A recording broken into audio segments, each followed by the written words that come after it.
com o vosso consentimento. Muito bueno. O que a gente vai discutir hoje? Nós estamos duas coisas. Primeira é, semana que vem é semana de saco cheio. A gente está começando a gente está terminando a parte que se discute, vamos dizer assim, o formalismo que embasa aquilo que é mais gostoso, que é a parte da eletroanálise dinâmica, que é aquilo que você vê mais lá, de voltametria cíclica, voltametria linear, polarografia, cronoamperometria, colometria, cronocolometria, impedância eletroquímica, balança de quartzo, que é aquelas coisas mesmo que importa no final, né, que acaba aparecendo nos artigos científicos. Mas a gente precisa desse embasamento para que as coisas fiquem claras, para que quando a gente pegue parâmetros que estão nos papers ou exercícios que a gente vai fazer, você olha e fala assim, isso aqui eu já sei o que é, pelo menos. Eu posso até não saber calcular, mas eu sei da onde que vem, né? Mais ou menos qual que é a origem. E com essa semana de saco cheio, eu vou liberá-los, por assim dizer, de quaisquer atividades, tá bom? Então a gente não vai ter atividade não, mas eu vou deixar um material. O material que está previsto para essa semana é um material de íons seletivos e potenciometria, que seria assim, uma parte final. Ele é um material cuja, quem é da química, né, já trabalhou com isso mais de certa forma, quando faz, por exemplo, aquelas titulações potenciométricas, titulação redox, titulação permanganato com não sei o que, até titulação ácido básica. Ácido básica está valendo, titulação ácido básica. Né? Então, assim, eu vou deixar o material para vocês disponível, mas eu vou aproveitar que a semana de saco cheio como se fosse assim, uma espécie de um marco cronológico do nosso programa, para a gente entrar no retorno com a amperometria. Tá? Para a gente começar a entrar no final de outubro, portanto, com aquela parte da eletroanálise dinâmica, que ela é mais, vamos dizer, a gente se identifica mais, né? O trabalho de bancada, ele é mais identificado com essa parte dinâmica. E aí a gente vai começar com colometria, depois a gente vai para cronoamperometria, se não me engano, acho que é essa sequência, depois a gente vai para polarografia, que é a voltametria com eletrodos de mercúrio, depois a gente vai para voltametria linear, voltametria cíclica, as outras voltametrias doidinhas, que é de pulso diferencial, de onda quadrada, impedância eletroquímica. Então acho que dá para a gente brincar bem até o final de dezembro, não digo, mas o limite das atividades do cronograma previsto. Se não mudar, né? E se eu não morrer com essa pandemia também, né? Vai saber. Não sei se vocês estão em Alfenas, está todo mundo em Alfenas, né? Dá um Google para você ver aí naquelas chamadinhas do G1. Dobrou em um mês o número de pacientes de 320 e tanto para 600 e tanto, e dobrou o número de mortes também, parece que de 22 para 43, 44, coisa assim. Então, eu não sei o que é mais arriscado, a gente visitar um parente numa cidade ou a gente ficar em Alfenas indo 3 vezes no supermercado na semana. Salve, Kepler.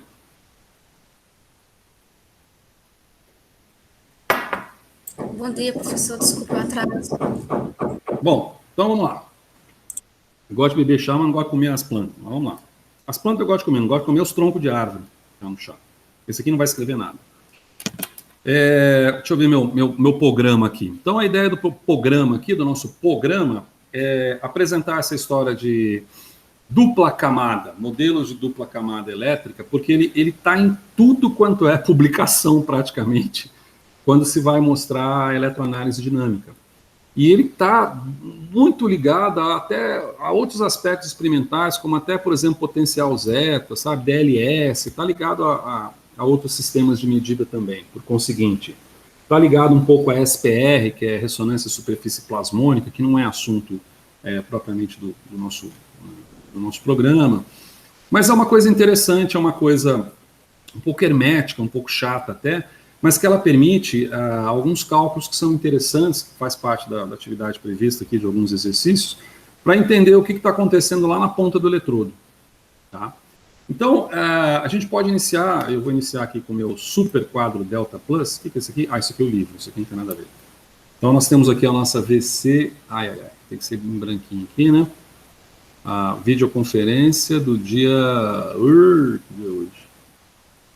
9. No dia 9/10. É engraçado, isso aqui eu estou lembrando de outra coisa. Há 2 dias atrás, acho que o Fórum Nacional de Reitores definiu as linhas estratégicas de pesquisa para Minas Gerais, subvencionadas à CAPES, que forneceriam bolsas imediatas de mestrado, doutorado. Deram 2 dias para escrever os projetos. Primeiro deram 2 dias para você se encaixar numa das 4 linhas. Tem uma linha lá toda doida de algum material de jazida de mineiro, sei lá. E 2 dias para escrever um projetão lá. Então, hoje termina essa data. VC 9/10, então a gente está em dupla camada elétrica. Double lawyer, me permite escrever em inglês aqui, ó, double lawyer. Aliás, eu não sei qual que é a pronúncia correta, porque lawyer pode ser camada, e lawyer pode ser advogado, lawyer, e lawyer pode ser mentiroso, né? Então, vamos lá. Então, a ideia, vamos colocar aqui, a gente pode ter como ideia inicial aqui, que eu tenho minha sequência aqui, mais ou menos, do que eu vou comentar com vocês, é da onde que surge essa ideia de dupla camada. Não é da onde que surge. Aonde que, na prática, a gente vai observar a dupla camada? A gente vai observar onde houver corrente. Vou colocar assim, onde houver corrente. Tá? Onde houver corrente. E onde houver corrente, basicamente está relacionado a onde houver potencial aplicado. É claro que essas coisas podem ser interconversíveis, né? Você pode aplicar uma corrente e observar um potencial. Mas a base é isso. Onde que você tem um potencial aplicado? Você tem um potencial aplicado nas técnicas... Deixa eu descer aqui um pouco mais. Acordei às 4 horas da manhã, meus olhos estão meio torto. Chamada nas técnicas dinâmicas da eletroanálise. Nossa, estou com dificuldade de enxergar aqui, mas tudo bem. Técnicas dinâmicas de eletroanálise.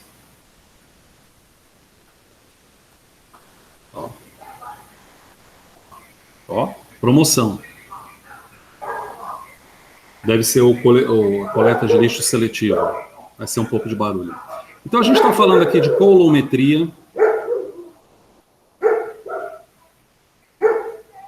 Coulometria, observação é para determinação de carga, né? A gente está falando de cronoamperometria, nanoamperometria, quando você quer ver a evolução da corrente no tempo, inclusive que a partir de um potencial aplicado.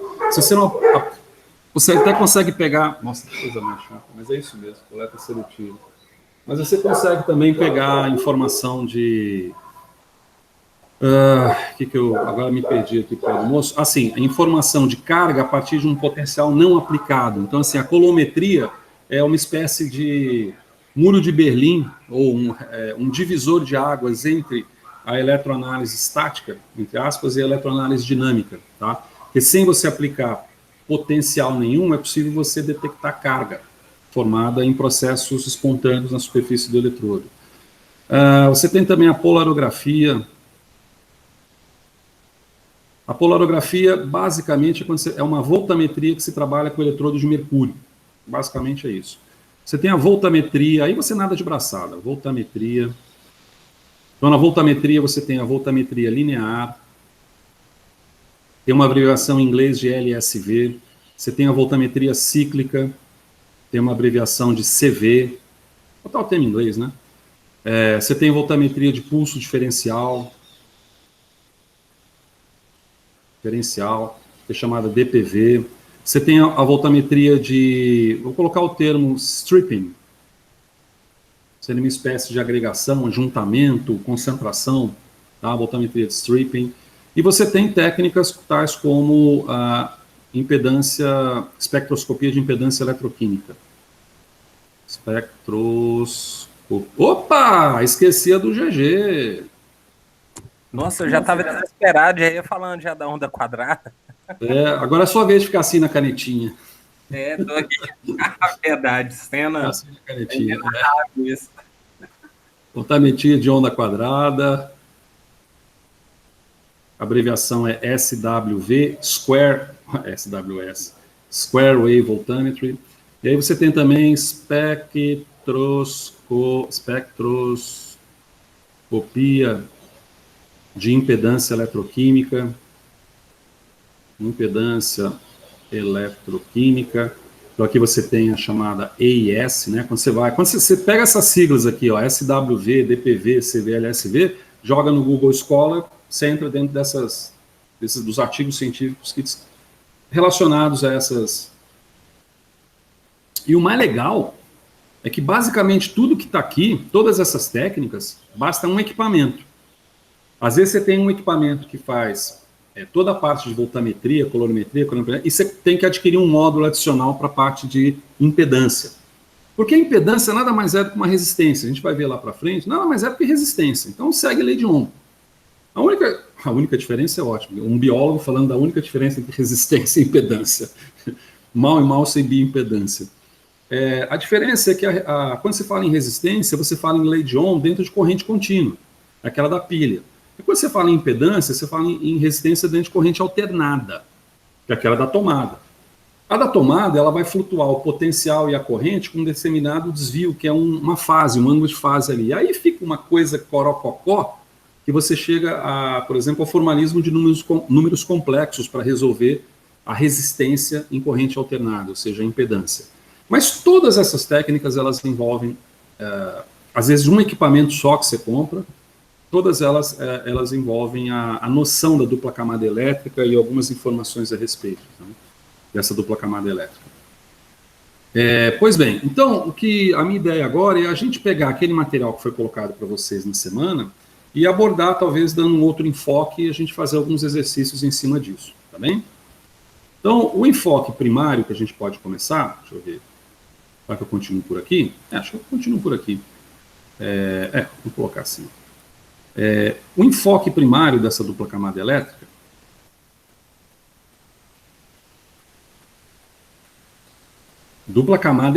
viu, Natália? Não é dupla camada da membrana celular. E olha, eu vou te falar, eu demorei muito tempo para descobrir que elas eram diferentes na hora que você ia analisar os dados. Fala, mas eu estou calculando o negócio da camada da membrana, ou eu estou calculando o negócio da camada de eletricidade do eletrodo? Demorei um bocado de tempo para ver que eram duas coisas diferentes. Uma dupla camada de membrana, o Fabrício deve lembrar também, é nada mais do que dois fosfolipídios justapostos, né, formando o que chama de mosaico fluido da membrana celular. Apesar de que existe vamos dizer assim, uma informação muito interessante da dupla camada elétrica para membranas biológicas, para lipossomos, para membranas em suspensão, para vesículas, um monte de coisa. Mas vamos lá. Essa história da dupla camada elétrica, basicamente, ela passa do seguinte pressuposto. Você tem aqui um eletrodo, uma superfície de um eletrodo aqui, bonitão. Você pode carregar esse eletrodo aqui, uma carga positiva, por exemplo. Então aqui você vai ter o eletrodo. Tá? E por outro lado aqui você vai ter a solução. Com seus íonzinhos aqui. Lá. Ora, é de se esperar que se aqui você tem uma superfície de um eletrodo e aqui você tem uma solução, e você tenha uma atração, se você aplicar um potencial a esse eletrodo, positivo ou negativo, você tem uma corrente anódica ou catódica, né, em direção a esse eletrodo, mas que estará totalmente relacionada com os aspectos de hidratação de íons e de contraíons ali, do analito que você está ligado ao contraíon, aspectos da solvatação, rearranjo desses íons, tudo baseado no campo elétrico que você, no potencial, não no campo, no potencial elétrico que você aplicou para o sistema. Então se coloca mais ou menos que aqui você vai ter um aspecto em que você vai aproximar cargas, vamos dizer assim, de sinal contrário, vai aproximar cargas, eu podia colocar isso aqui com uma outra cor, né? Vou colocar isso aqui com outra cor. Então você vai aproximar cargas de sinal contrário em direção ao eletrodo, ao ponto de você construir a partir disso uma estrutura que em eletricidade, eletrotécnica ou eletrônica, é chamada de capacitor. Um capacitor de placas paralelas. Tá? Então seria, por exemplo, um capacitor. Então um capacitor de placas paralelas, ele basicamente vai possuir uma determinada carga num ponto e uma carga de sinal oposto no outro ponto. Certo? E aqui você vai ter um meio que é um meio considerado como um meio dielétrico. É um meio dielétrico. Cara, eu esqueci, alguém sabe me dizer qual que é o contrário de dielétrico? Eu esqueci de dizer o que é. Esqueci agora, assim, me falhou. Tem tantã, aí o antônimo de tantã é dielétrico. Esqueci o que é. Dielétrico, o que é? Esqueci. Esse dielétrico aqui é um material que, onde você não tem propriamente a passagem da corrente elétrica. Essa corrente ela se acumula, na verdade, num dos dois lados. Então, eu mostrei para vocês outro dia um capacitor eletrolítico, né, um dispositivo eletrônico simplesinho. A carga se acumula ali. Numa corrente contínua, corrente de pilha, isso é uma bobagem usar um capacitor, porque ela vai acumulando em determinado ponto e vai ficar parada. Mas numa corrente alternada, em que você inverte a polaridade, né, da corrente alternada, você tem inversão de polos, no caso da tomada 60 vezes por segundo, você pode gerar uma determinada corrente associada a esse processo, uma vez que você vai inverter as cargas aí. Então você carrega um capacitor, descarrega um capacitor, carrega, descarrega, carrega, descarrega. E essa é mais ou menos a alusão que se faz ao contato de um eletrodo com a solução, porque a solução vai ter um componente dielétrico muito forte, e o eletrodo não. O eletrodo vai ter, inclusive, o pessoal fala muito, por exemplo, no seio da solução, mas esquece que também tem um seio do eletrodo, é o tal do bulk. Você tem um bulk da solução, mas você tem um bulk do eletrodo. Os processos que acontecem no bulk do eletrodo são processos que envolvem tunelamento, acho que é tunelamento mesmo, tunelamento eletrônico, não são os mesmos processos que acontecem na superfície. Daí a ideia de heterogeneidade dos valores que você obtém, né? Você não obtém as coisas em solução, você obtém as coisas naquela interface eletrodo-solução. E é nessa interface que são calculados vários dos parâmetros que estão condizentes a essas técnicas dinâmicas de eletroanálise que foram alocadas ali. Então, enquanto a gente até agora debateu muito sobre equilíbrio de Nernst, potencial de Nernst, potenciais padrão, isso está muito relacionado ao aspecto estático do sistema, quiescente do sistema, a termodinâmica do sistema. Mas a partir do momento que você aplica um potencial no eletrodo, você perturba isso tudo, você reorienta os dipolos próximos à superfície do eletrodo, e aí você não está mais num sistema propriamente termodinâmico, está num sistema mais cinético, né? Inclusive é assunto que eu acho que é daqui a 2 semanas ou 3 semanas que a gente vai discutir de cinética de eletrodo. São outros processos que vão ocorrer aí. Então essa aqui é a ilustração mais simples que a gente pode colocar, tá?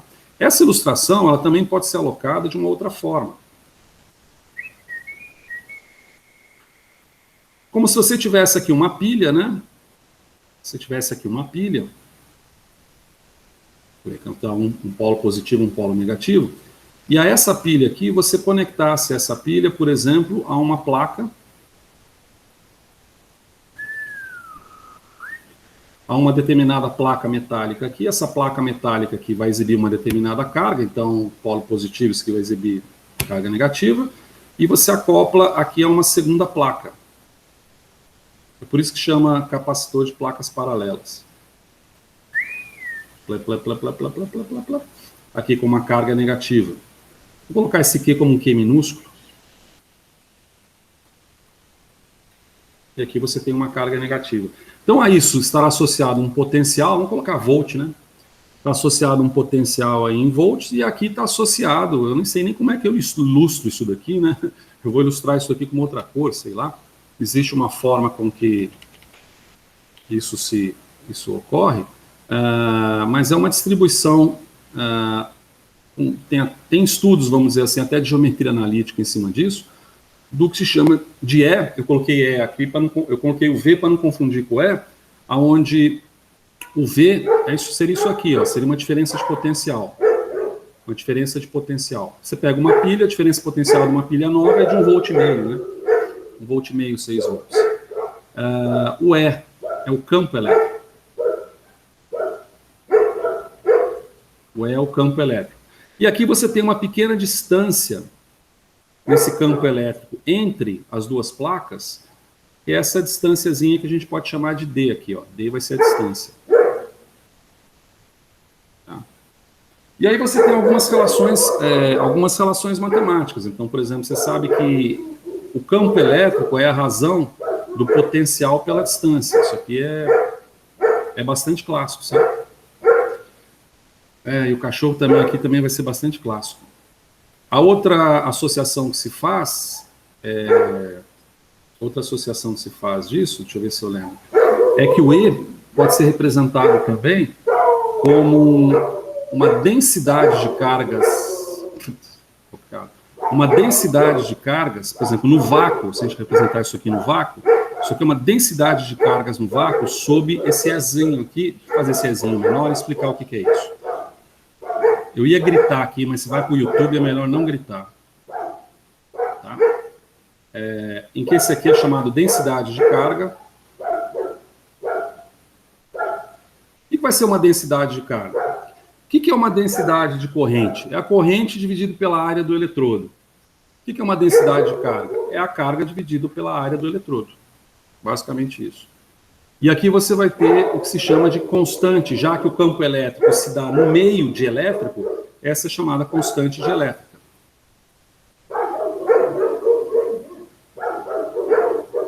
Não faz isso comigo, cachorro. Espera que eu vou fechar a janela aqui, mas não sei se vai adiantar muito, não. Nem posso jogar uma pedra, primeiro que eu sou biólogo, segundo o cachorro é meu.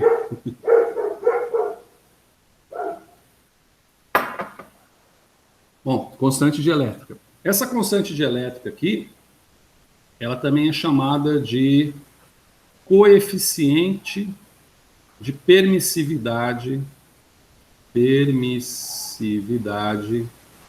elétrica. Parece que a água é igual a 80, já deve ter visto, acho que até ensino médio, né? Elétrica, coeficiente de permissividade elétrica. A água é 80, aí você vai jogando cloreto de sódio, você vai baixando, né, essa capacidade de elétrica.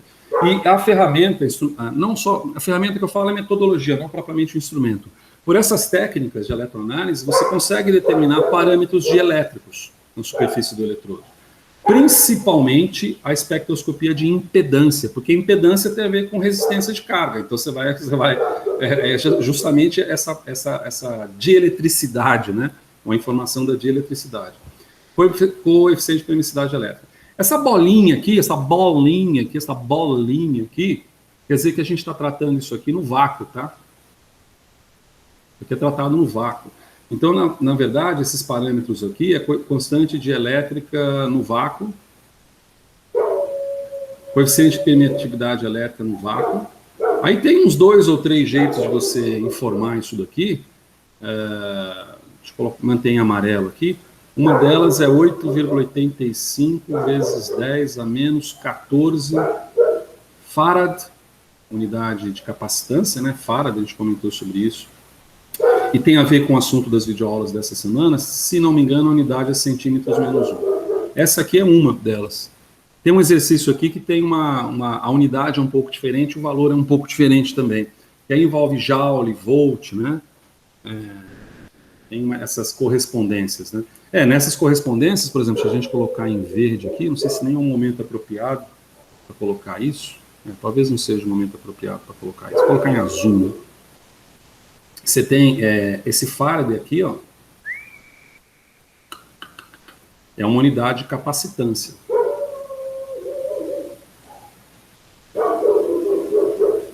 Unidade de capacitância. E essa unidade de capacitância, que pode ser representada como C, nada mais é do que a carga pelo potencial aplicado. Carga pelo potencial, vou colocar aplicado, senão confunde com a técnica instrumental propriamente dita, né? Então você vê que de cara, só de bater o zoio numa expressão como essa, numa expressão como a expressão de campo elétrico, e a expressão da distância dessa camada de elétrica, você consegue de alguma maneira corresponder, caso seja possível, valores de capacitância que podem ser obtidos por forma instrumental na eletroanálise com carga e potenciais aplicados, né? Capacitância, distância, carga, potenciais aplicados, e isso no formalismo das equações você tem como brincar. Nós vamos brincar na forma dos exercícios. Vou salvar isso aqui, para a gente partir então uma sofisticação desse modelo. Hoje é dia 9 de outubro. Tá. Então, bem, como eu não vou escrever mais nada aqui, eu vou exportar também como PDF. PDF, exportei. Vamos abrir aqui, sexta-feira de... Essa aula podia ser mais chata, ela podia ser sexta-feira à tarde, já imaginou? Ué, cadê esse negócio aqui? Vai, filho, me ajuda aí. Ixi, vou tentar de novo, peraí. Exportar, estou exportando, só exporta. Ele já tinha exportado, é por isso. Não, então não é isso. O que eu estou querendo fazer aqui? Eu estou querendo abrir um arquivo. Eu estou querendo abrir o arquivo da dupla camada, que é esse aqui, ó. Um novo quadro, tá bem? Bom, então dito isso, vou pegar a cor azul, não, cor branca. Dito isso aqui então seria a nossa segunda prancha, VC de 9 de outubro. A gente pode dizer que desse modelo simples, em que é um modelo que a gente tem, um modelo de capacitor, essa é uma representação, inclusive, eletrônica de capacitor. Outra representação eletrônica de capacitor costuma ser assim. Isso aqui é mais fácil de desenhar, inclusive. Tá? A gente colocou isso numa outra videoaula, eu acho. Seria você sofisticar isso, né? Então, vamos colocar aqui, sei lá, cargas negativas. Cargas negativas, cargas positivas. Fio de elétrico no meio. Os modelos...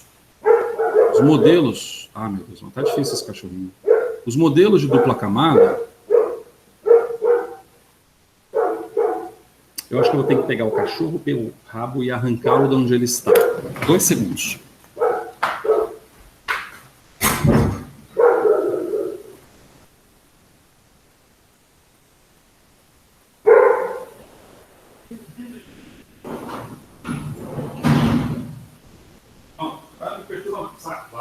Vaza.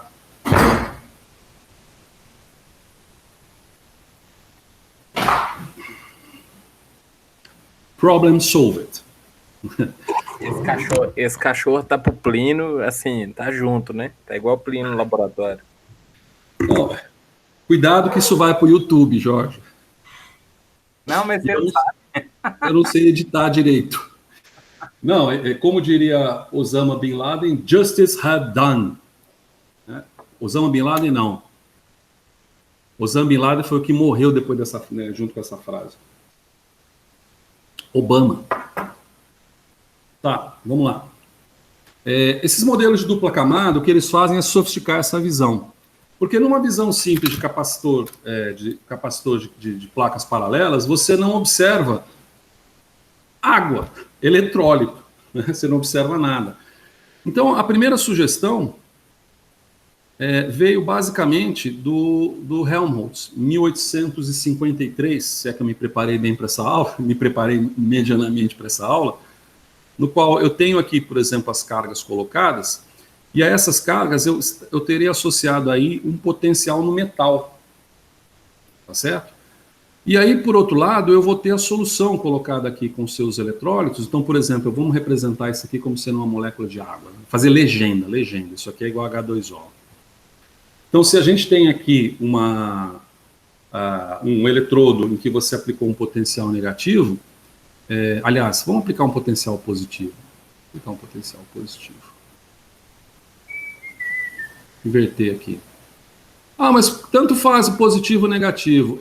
Mas acontece que nos livros acaba aparecendo o positivo primeiro para facilitar pedagogicamente outro tipo de explicação. Mas claro, tanto faz.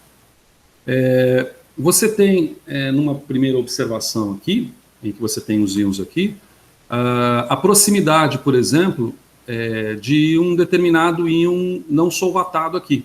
Você pode ter, aliás, deixa eu não sofisticar tanto aqui, deixa eu diminuir um pouco a ideia. Nós estamos falando da água, né? Então, como você tem aqui um potencial positivo, você pode ter atração de moléculas de água aqui na superfície. Então, você pode ter uma primeira camada de moléculas de água aqui na superfície. E, por outro lado, você pode ter uma distribuição de íons de mesmo sinal um pouco mais distantes da superfície do eletrodo, que é uma coisa para se imaginar, tá certo? E num determinado intervalo, deixa eu ver se eu consigo representar isso daqui com uma corzinha diferente. Peraí, antes que eu esqueça, né? Tem que fechar isso aqui para não parecer que isso aqui é um sinal negativo. De maneira que num determinado intervalo, Se a gente colocar uma distância qualquer aqui, que essas distâncias são medidas 10 a menos 9, 10 a menos 10, são medidas em angstroms essas distâncias, tá certo? E aqui eu colocar um potencial qualquer, eu vou observar que eu tenho, a partir do eletrodo, eu tenho uma queda linear desse potencial. Tá? Eu tenho uma queda absolutamente linear desse potencial, e quando eu chego mais distante aqui, próximo do seio da solução, eu coloquei isso aqui com uma cor, vou colocar isso aqui com uma cor também. Espera aí. Vou apagar esse aqui. Ó. Aqui eu tenho um potencial do metal, aqui eu tenho um potencial da solução. Potencial da solução.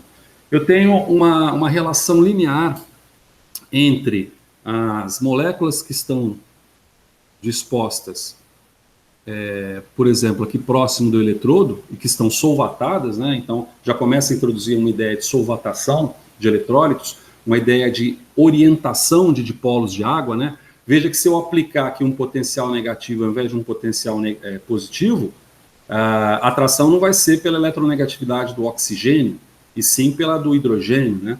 Então eu vou ter esse desenho aqui invertido, próximo à superfície do eletrodo. Eu acho que eu tinha separado aqui um livro para mostrar a imagem para vocês. Eu acho que tem essa imagem ali lá. Tá? Mas tudo bem. O que importa aqui é que você tem essa correspondência linear. E o que importa também é que nesse tipo de representação você tem alguma coisa cuja proposta é, digamos assim, mais fixa, né? Você tem aqui um modelo, esse modelo, esqueci de colocar, né? Esse modelo é o modelo de Helmholtz. É 1853, o primeiro modelo que surge, e é um modelo que introduz uma ideia de que próximo aqui à solução, você tem uma espécie de plano, um plano de cisalhamento, um plano de ruptura. E esse plano de ruptura, ele foi abreviado como OHP, ou Alder-Helmholtz Plane, vou colocar aqui, ó. Vou colocar em inglês mesmo, tá? Alder-Helmholtz Plane. Ou o plano externo de Helmholtz, tá certo? A partir do qual eu vou ter uma distribuição maior dos íons aqui. Ele chegou, inclusive, a sofisticar o próprio modelo dele, um pouco mais tardiamente.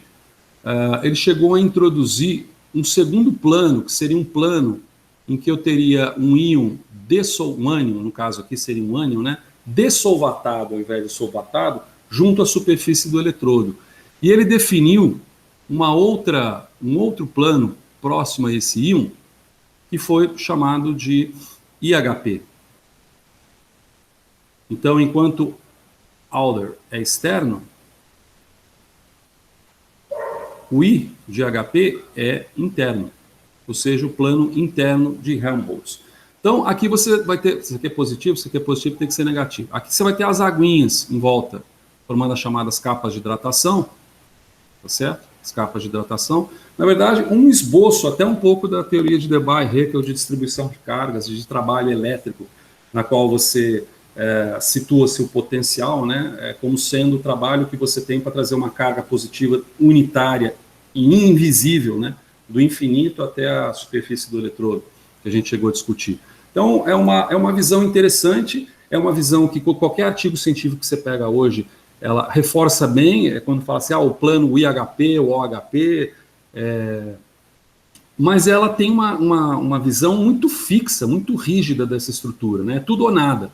Quer dizer, próximo do eletrodo você tem uma correspondência linear entre o potencial do metal até chegar no potencial da solução, né? E quando você chega no seio da solução, quando você rompe esse plano de cisalhamento de Helmholtz externo, esse potencial fica constante. Então, esse modelo, por ter, não digo essa desvantagem, essa peculiaridade, quer dizer, ele é tratado, esse modelo, portanto, com uma rigidez, quer dizer, há uma rigidez.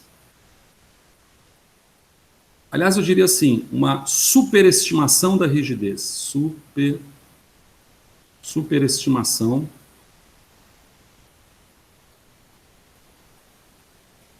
da rigidez na interface. Eu tenho coisa para ir para baixo? Não, tem que ir para cima agora. Na interface. Bom, para, vamos dizer assim, introduzir uma noção de que a coisa não precisa ser rígida desse jeito, tá? O modelo foi um pouco mais sofisticado, trazendo uma informação na qual eu teria a superfície do eletrodo aqui. Cara, eu não sei se... Às vezes é melhor a gente trazer os PowerPoint do que ficar desenhando, né? Eu sei. Mas quando você cria aqui, também é interessante porque você desenvolve o raciocínio simultâneo, a explicação, em vez de ter aquela figura linda, maravilhosa, colorida na frente, né? Houve, vamos dizer assim, uma derivação desse modelo, na qual, ao invés da gente pensar que você tem uma estrutura muito rígida aqui, onde você tem um potencial, escrevi em azul. Não, mas agora já está introduzido em azul, não tem tanto problema. Entre o potencial do metal e o potencial da solução aqui, a distribuição desses íons, quaisquer que seja, positivo ou negativo, ela vai se dar em relação a densidades locais ou concentrações locais desses íons. Então, o que se espera que você tenha?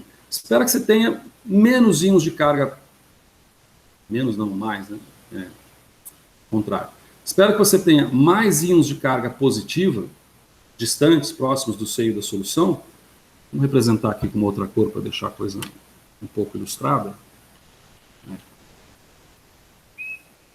Mudar a corzinha, né? Não ficar a mesma cor. Espero que você tenha aqui íons de sinais iguais, um pouco mais distantes, próximos ao seio da solução, e íons de sinais contrários, a densidade desses íons, mais próximas do eletrodo. Certo? De tal maneira, só que de uma maneira difusa, não de uma maneira tudo ou nada, e sim de uma maneira difusa.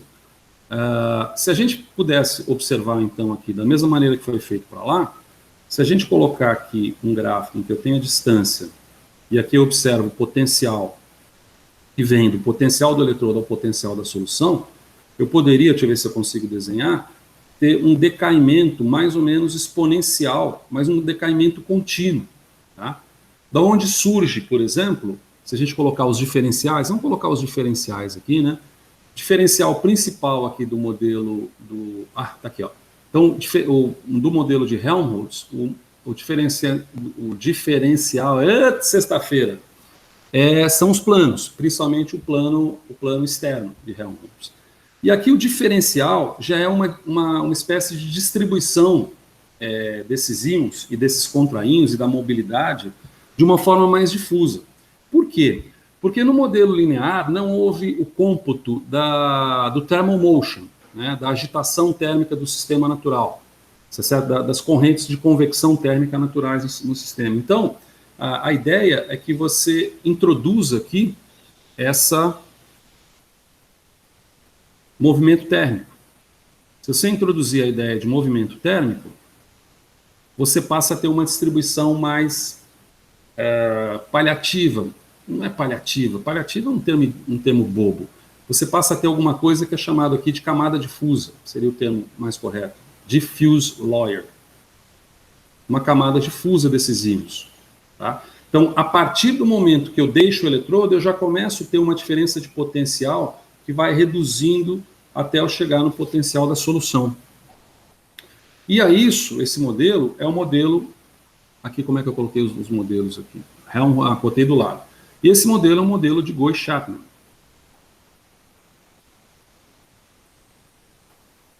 Tá? Em que eu tenho essa distribuição. Só que esse modelo também tem uma desvantagem, porque esse modelo tem o seguinte problema. Se eu tenho uma distribuição de cargas da superfície do eletrodo até o seio da solução, como é que fica o meu coeficiente de atividade do eletrólito que eu estou trabalhando, do analito que eu quero? Então, isso aqui tem... vou colocar aqui, seria uma desvantagem, porque esse aqui está melhor. O problema seria um problema, seria uma limitação, vamos colocar uma limitação aqui. Você teria uma limitação dessa situação. Essa limitação é a seguinte: coeficiente de atividade, isso aqui é o coeficiente de atividade desses íons, ele vai ser diferente. Ele vai mudar ao longo de uma distância que a gente está falando de 10 a 40 angstroms, de 1 a 4 nanômetros. Para contornar isso é uma das situações de contorno, adivinha? Solução eletrólito. Eletrólito não, né? Solução eletrólito. Seria o quê? seria uma alta concentração de X, tá? Onde X é um composto inerte. É um eletrólito inerte, né? Um KCl, um HNO3, um tampão, né? Um tampão fosfato. Então, quando eu aumento, se eu observar que eu consigo trabalhar com uma alta concentração de uma ou trabalhar com uma alta concentração do analito, quer dizer, se eu trabalhar com uma alta concentração do analito, vai ser mais improvável que eu tenha essa distribuição desigual em decaimento, porque ela vai superar, né? Aquela concentração ela vai superar. Então essa é uma limitação, porque mesmo com a solução do eletrólito, isso aqui acaba se aplicando, esse modelo, ele aplica-se às soluções concentradas e não às soluções diluídas. Tá? Mas você pega um monte de paper que também trabalha com a ideia do Guy-Chapman. O livro mesmo, esse livro aqui é uma bíblia. Difícil de entender, viu? Não é fácil, não. Difícil de entender. Apesar de que o nome deles, traduzido, eu não fiz piadinha, não, foi sem querer. Foi Entendendo a Voltametria. Isso é difícil de entender, viu? Não é simplesinho, não, mas é muito bom. Nesse livro mesmo, em vez de ele descrever a de Helmholtz, ele já descreve de Guy-Chapman. E não descreve, por exemplo, as que são sucedentes. Explora um pouco mais a de Guy-Chapman. Bom, então veja que, por um lado, você tem uma superestimação da rigidez na interface para o modelo de Helmholtz, e por outro lado, o que você tem aqui? Uma subestimação. Uma subestimação da rigidez na interface. Interface. Daí vem a ideia de se propor, então, um modelo que pudesse incorporar o plano externo de Helmholtz, incorporar também o movimento térmico. Isso a gente está falando em formalismo matemático bravo, né? Vocês sabem. Mas que pudesse trabalhar com as duas ideias, que é aquilo que está na videoaula dessa semana, como sendo... Vou tentar fechar os outros dois aqui. Melhor dividir aqui, né, mais ou menos assim, né? Vou dividir mais ou menos aqui assim. Só não consigo dividir um pouco mais aqui porque eu quebrei a ideia aqui, né? Mas tudo bem. Que seria um modelo que poderia propor o seguinte: tá bom, então eu tenho um eletrodo aqui, tá? O meu eletrodo vai exibir minhas cargas positivas aqui, ótimo, tranquilo, perfeito.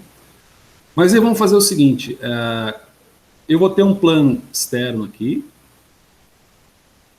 Então eu mantenho, né, eu volto com a ideia do plano externo de Helmholtz, da dupla camada, e aí eu faço o seguinte, naquele gráficozinho que a gente está fazendo, né, onde você tem a diferença de potencial,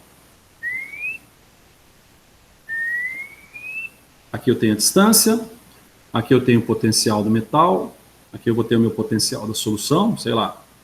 Eu vou ter uma distribuição tal que, ao sair, me destacar do eletrodo, eu tenho uma rigidez da estrutura até esse plano. Não ficou muito rígido isso aqui, né? Deixa eu ver se consigo fazer um pouco mais rígido. Se eu não conseguir, paciência. É difícil fazer uma reta com esse negócio aqui. Aqui, ó, mais ou menos linear assim. E quando eu chego no plano de cisalhamento externo de Helmholtz, eu consigo ter uma distribuição mais exponencial até o potencial da solução. Então aqui eu mantenho a camada difusa, que era prevista no modelo de Guy-Chapman, ao mesmo tempo que eu mantenho o plano fixo do OHP. O OHP já está escrito aí, né? Então vou colocar ele em verde aqui. Ao mesmo tempo que eu mantenho uma correspondência linear próxima do eletrodo. Certo? Aí você desenha aí, ó. Se quiser desenhar as bolinhas, eu não sei como é que eu vou desenhar essas bolinhas, não. Não sei como é que eu vou desenhar as bolinhas, não. Mas aí você tem lá, né, o sistema de hidratação próximo aqui e tal, não sei o quê, mantém oxigênio vai ser para cá, mantém os íons hidratados aqui. Você tem, eles falam inclusive, por exemplo, numa primeira camada, isso aqui seria uma primeira camada de solvatação, de H2O, próximo ao íon pode aparecer uma segunda camada aqui, de repente, uma segunda camada. Aí eu não sou, nunca fui e nunca vou ser um desenhista mínimo para essas coisas, tá? Mas o que importa dessa distribuição, esse é um modelo que foi chamado modelo de Stern, eu botei para vocês Stern, mas tem autores que consideram também Stern-Volmer, tá? E esse Volmer aqui, a gente vai ver, esse cara era doido. Esse cara trabalhou com equações lá da fluorescência. Oi? Olha ele aí. Olha ele aí. Esse cara trabalhou com equações lá da fluorescência, o cara que desenvolveu as equações de fluorescência que são usadas hoje nas publicações, e ele desenvolveu toda a cinética. Não é ele que desenvolveu, né? Mas tem uma contribuição muito forte nas chamadas equações de Butler-Volmer, que a gente vai discutir, para a cinética de eletrodos. Tá bem? E ele aparece aqui também descrevendo essas coisas aqui. E olha ele aí. Aí existem outras sofisticações desses modelos que, na verdade, tendem a acrescentar, dentro de um formalismo matemático bacana, tende a acrescentar informações para complementar esse modelo, ou seja, saindo da ideia de um capacitor de placas paralelas simples, introduzindo eletrólitos que se movimentam ali a partir da polaridade de um eletrodo. E aí nós estamos fazendo setinha? Nós estamos fazendo setinha. O Stern-Volmer, acho que é 1926. 1926. O Guy Chapman, 1910. É engraçado, né, cara? Essas coisas são muito doidas. Porque, assim, o que tem de mais moderno hoje em equipamento é baseado nessas teorias de como é que é? Hipótese fotoelétrica, hipótese de decaimento, tudo de 1905, 1850, 1900, 1910. A ligação da hemoglobina com glicogênio é de 1910, toda a exploração do formalismo matemático dela é de 1910. Agora eu dei minha deixa de biólogo, né? Bom, com isso, sofisticou-se o modelo para um modelo em que pudesse agora, esse é o modelo Stern-Volmer, por exemplo, conceber o eletrodo. Então, eu boto o meu eletrodo com carga aqui. Não vou colocar uma distribuição de potencial, porque aqui não é tão importante. Mantenho a ideia do plano externo de Helmholtz. Vou só representar dessa formazinha aqui. Mantenho um certo padrão mais linear aqui, um padrão na camada difusa. Vamos colocar aqui, camada difusa mais distribuída, tá certo? Será que eu tenho? Não tenho. Isso bem, eu jogo para outro. Mas eu acabo introduzindo aqui também agora, deixa eu ver, estou fazendo essas diferenças aqui em roxinho, né? Então, essas aqui são as diferenças em roxinho. Então, a diferença em roxinho para esse segundo modelo, que é Guy Chapman, é a camada difusa. Eu vou repeti-la. Não vou repeti-la, eu vou... o mouse está aqui, porque está me incomodando. Cadê a ponteira desse mouse? Cadê o... tá aqui, achei. Vai enxergar esse babado aqui. Eu vou, em vez de repetir, porque fica bobo, eu vou só escrever aqui em roxinho, tá? Cadê? Camada difusa. Camada difusa. Beleza? Beleza. Aqui em Stern-Volmer eu combino as duas, né? Então é camada difusa mais o OHP, combino as duas. E agora eu mantenho também o OHP, mas eu passo então eu tenho lá meus íons positivos aqui, que são hidratados. Eu tenho íons negativos, que podem ser parcialmente hidratados também, aí vai inverter aqui, né? Minhas aguinhas vão inverter. Eu tenho próximo à superfície do eletrodo esses ânions, né? Perdão, esses ânions maiores aqui que são hidratados. E eu volto agora a conceber também os ânions não hidratados. Então eu tenho, por exemplo, ânions dessolvatados. E ao ter esses ânions dessolvatados, eu acabo retornando... peraí, aqui não ficou muito bom não, senão vai confundir aqui. Vou colocar o ânion aqui, desviado para cá, assim, aí faz uma água gigante aqui, e coloca as moléculas de água aqui. Eu vou ter um plano aqui, que vai ser novamente o retorno de Jedi. Eu recupero novamente a ideia.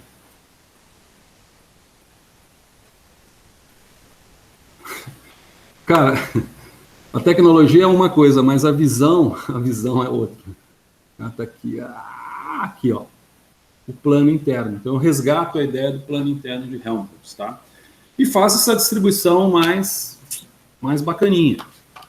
Deixa eu salvar isso aqui para a gente não perder. Vamos salvar aqui para não perder.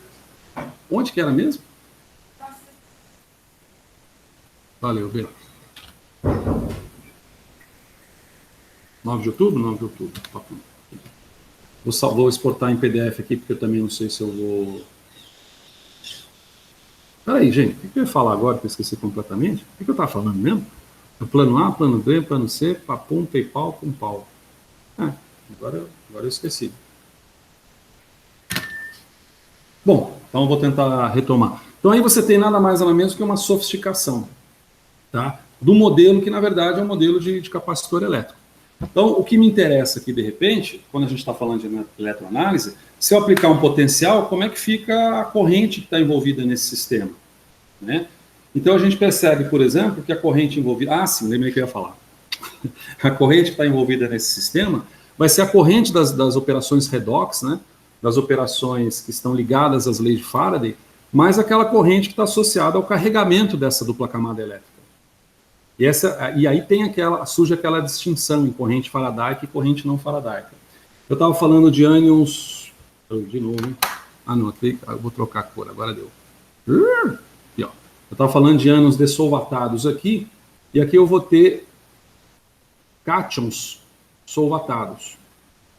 Aí os autores falam que esses cátions solvatados, eles são menores do que os ânions não solvatados, dessolvatados, que são maiores.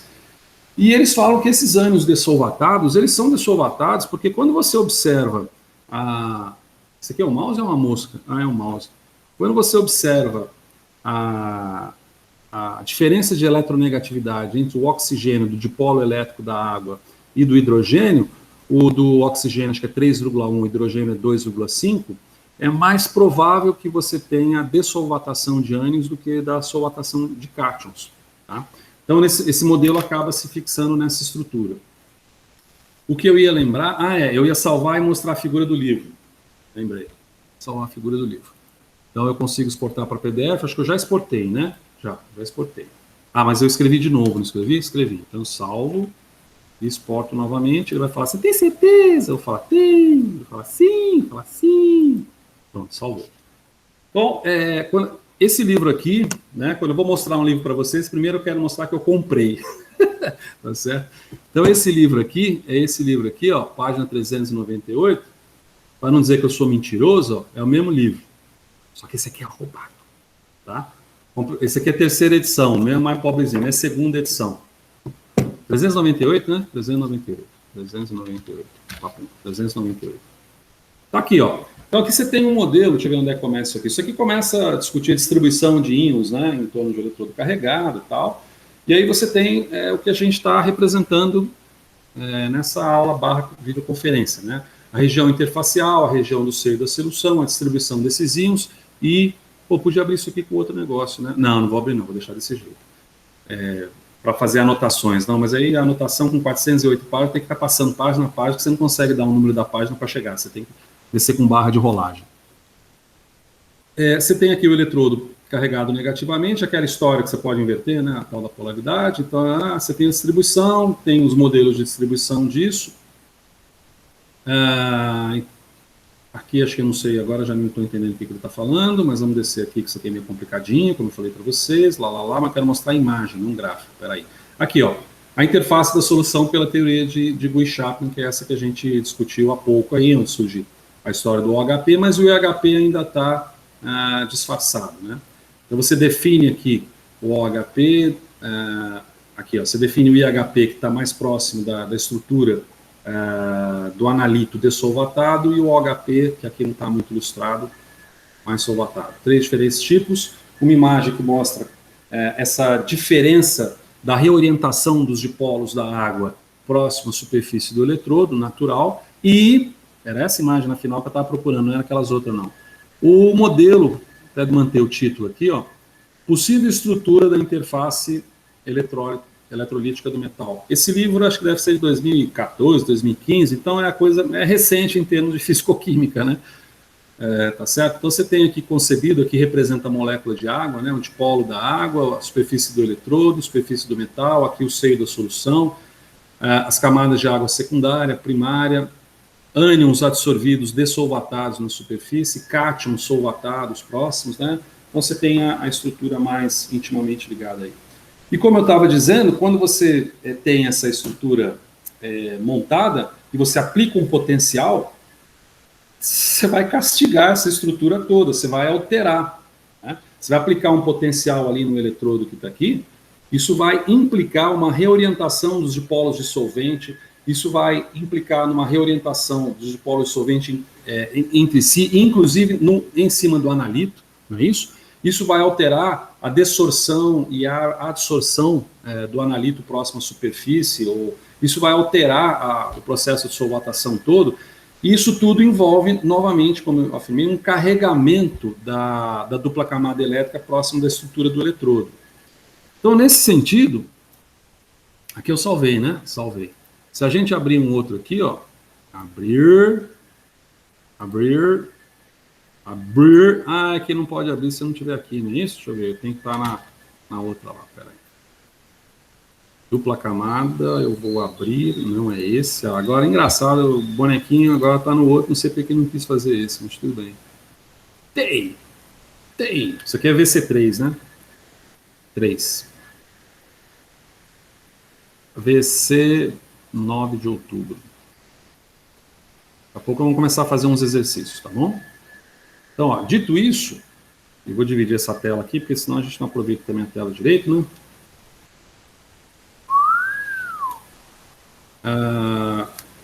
Eu posso dizer, então, se eu tenho aqui a superfície do eletrodo, bonitinho, tá certo? E aqui eu tenho solução, e aqui eu tenho um potencial do metal, aqui eu tenho um potencial de solução aplicado.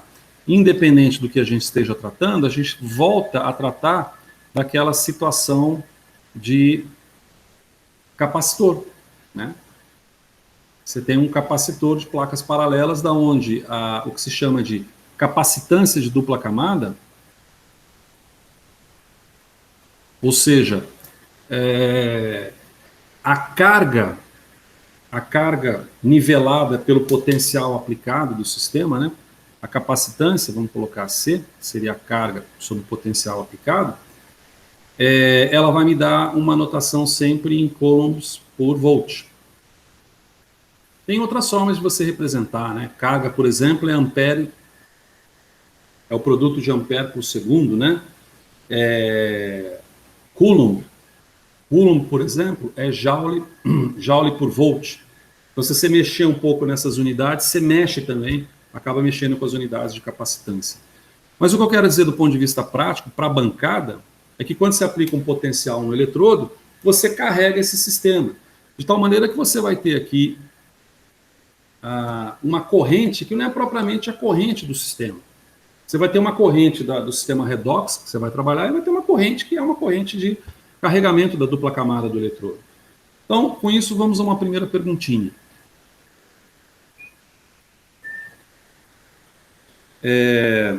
Tem umas perguntas numéricas que eu fiz aqui, mas acho que essas perguntas numéricas acho que não são exatamente para esse momento. Então, a pergunta seria o seguinte, ó. Como o carregamento... Eu não achei uma expressão melhor, sabe? Porque em inglês é charging. Então, se você colocar carga só por carga, é charge, e aí fica parecendo que é carga e a ideia não é de carga, é de carregamento. Então, como o carregamento da dupla camada elétrica pode afetar um experimento,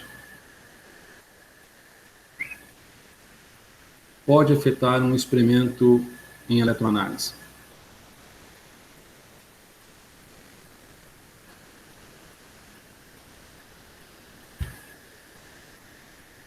Essa eu deixo para vocês.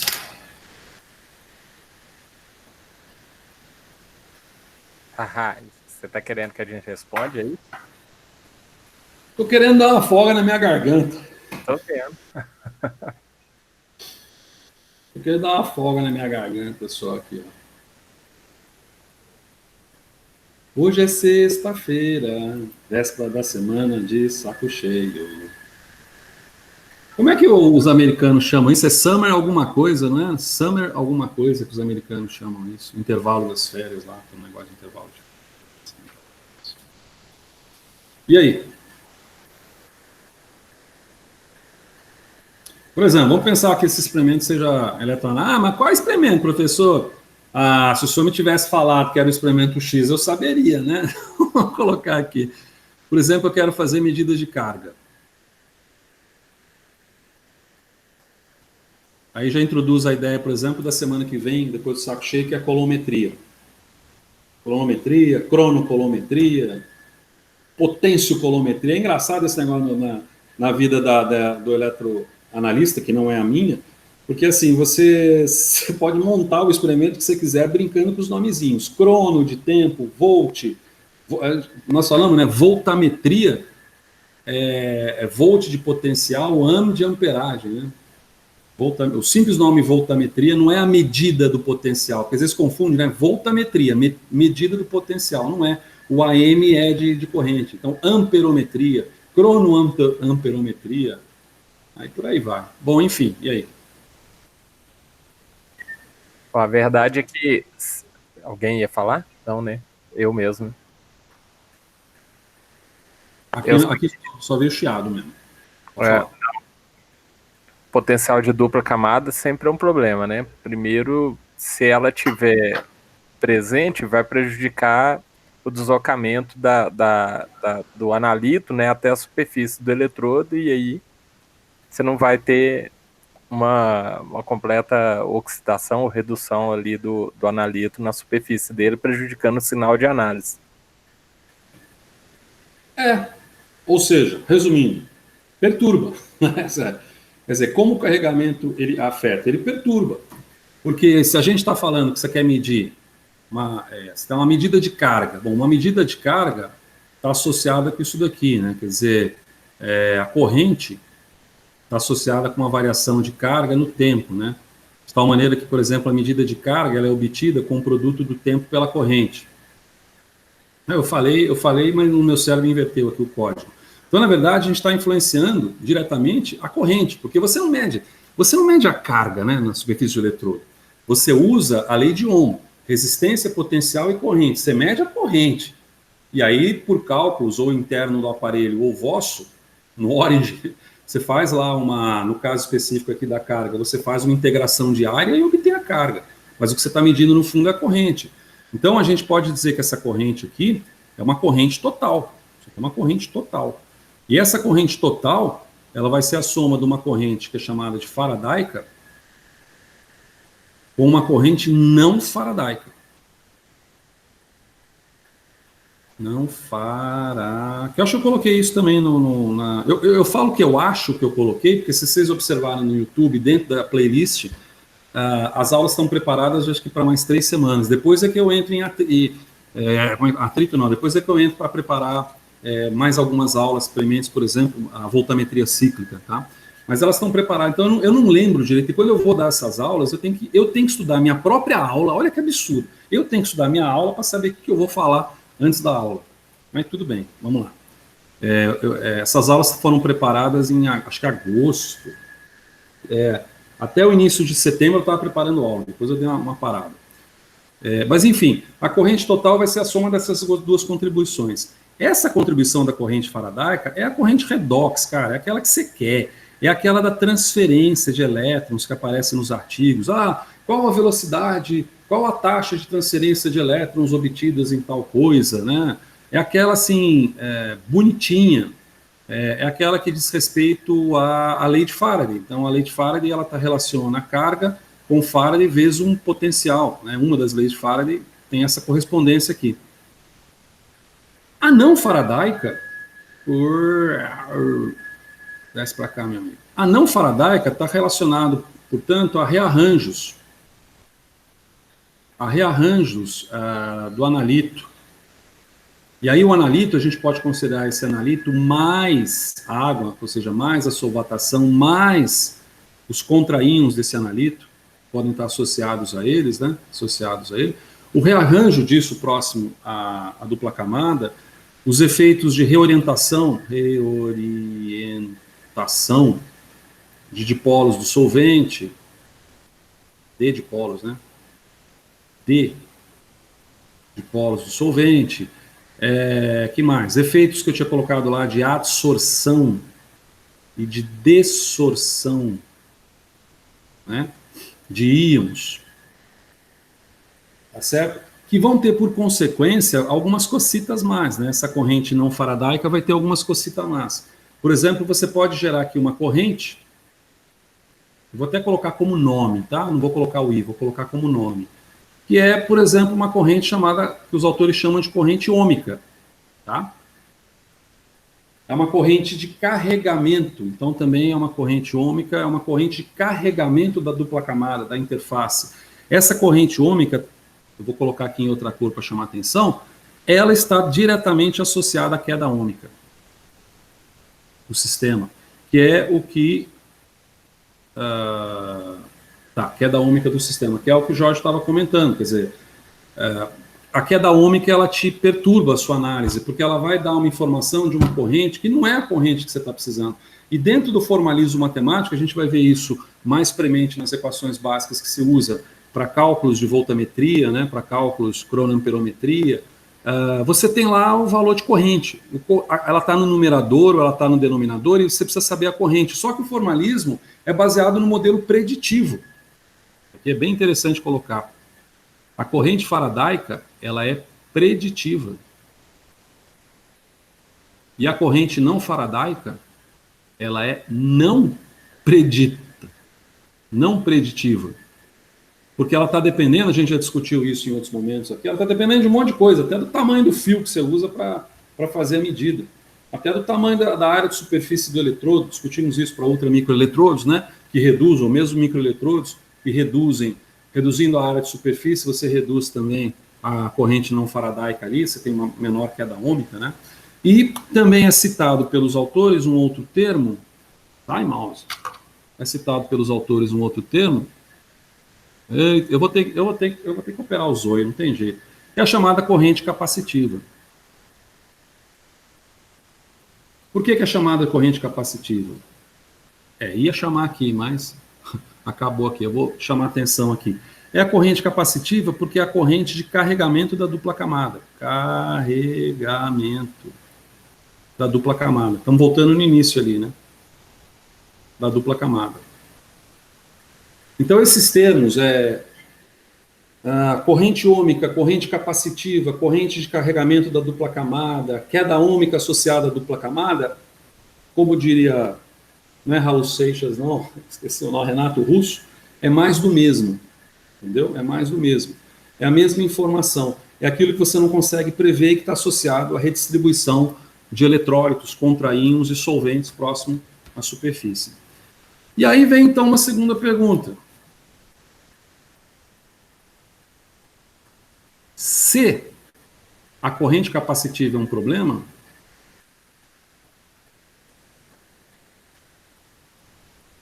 é um problema experimental, é um problema experimental, como contorná-lo? Bom, a gente colocou, isso aqui fica muito amplo, né? Então, a gente colocou na medida de carga, um problema na medida de carga, na medida de carga, como contorná-lo?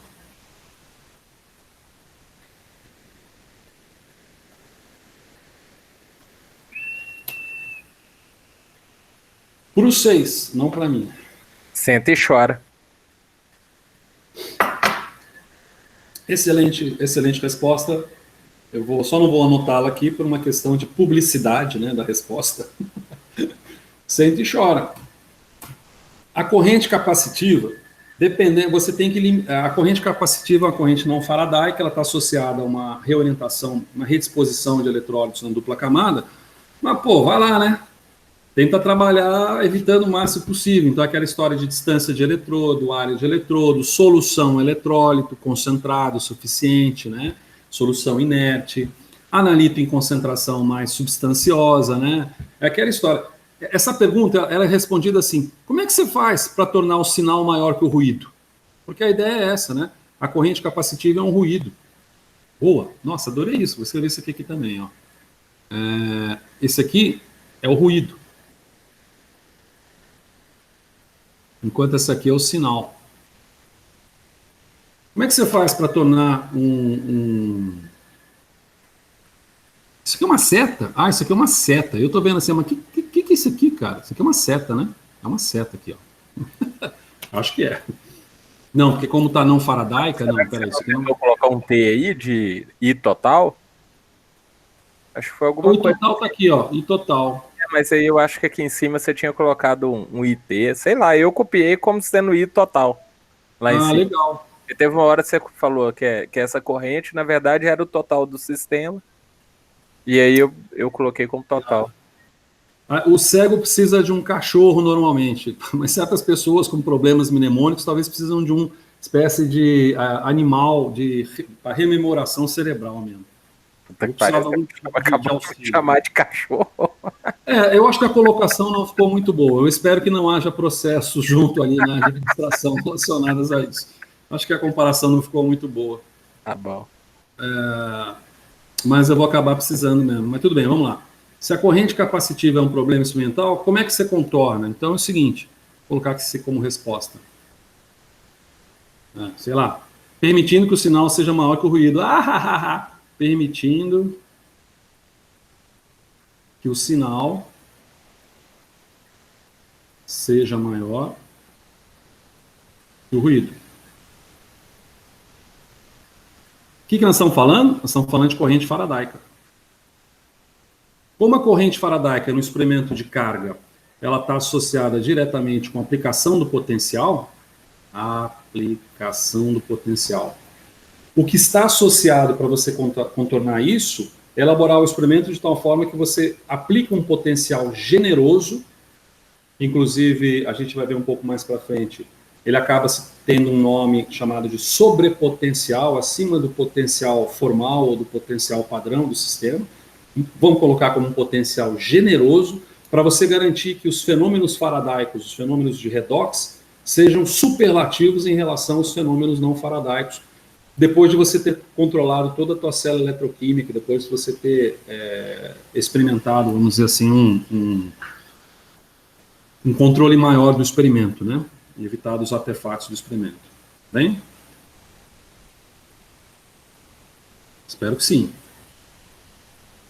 Bom, a gente está discutindo, então, da ideia de capacitância. Então, vamos colocar o seguinte, vamos colocar um outro exercício aqui. Esse aqui é numérico, esse aqui eu preciso pegar um númerozinho do bicho. Vou pegar um númerozinho do bicho. Não é esse, não é esse, não é esse. Acho que é esse aqui. Aqui, ó. Qual a capacitância?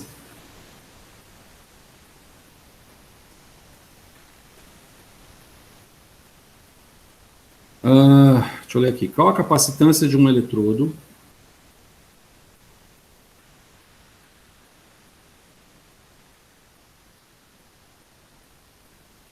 composto por uma folha de cobre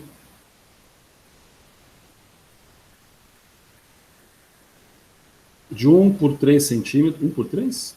1 por 3 centímetros, ignorando a espessura,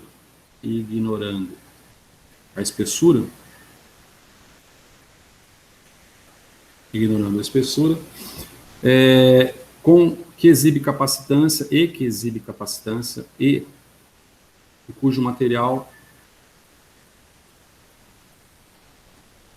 exibe uma capacitância de, qual que é o númerozinho aqui? 25 microfarad por centímetro quadrado. É isso? Acho que é isso mesmo. Lembrando que aqui a gente não está falando propriamente, a gente tem que considerar a dupla face, tá? Quer dizer, então a gente não está falando daquela superfície do eletrodo em contato com a solução, você está falando que você mergulhou uma placa, tipo aqueles experimentos de pilha de Daniel, você mergulhou uma placa de cobre, né, você tem lá uma platina descendo aqui você tem uma plaquinha de cobre de 3x1 embaixo, imersa na solução, e a ideia é calcular a capacitância total disso, a capacitância desse eletrodo com essa dimensão.